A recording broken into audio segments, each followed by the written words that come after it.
Bienvenue sur Secret d'escroc.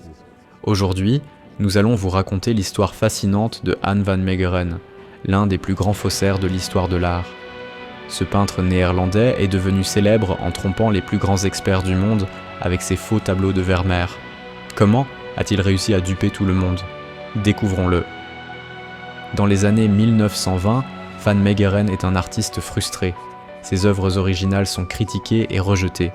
Mais au lieu d'abandonner, il décide de se venger de ceux qui l'ont ignoré.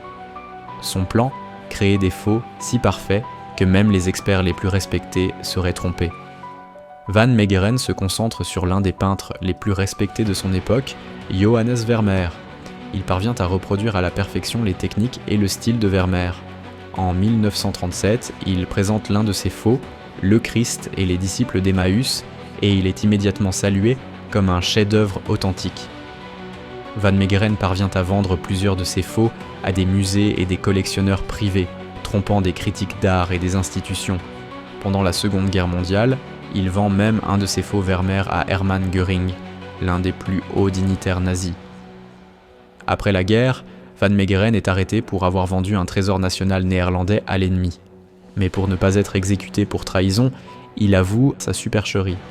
Pour prouver sa culpabilité, il peint un autre faux Vermeer devant des experts, ce qui lui vaut d'être acclamé comme un génie des faussaires.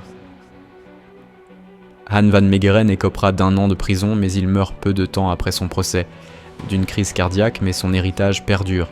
Il a révélé les failles du marché de l'art et de l'expertise. Aujourd'hui, encore, ces faux tableaux sont étudiés et admirés pour leur perfection. Van Meegeren est devenu une légende, non pas pour son art original, mais pour sa capacité à tromper le monde. Et voilà, l'histoire de Jan van Meegeren, le roi des faussaires, un homme qui a trompé les plus grands experts et qui a vendu un faux Vermeer à un nazi. Qu'en pensez-vous?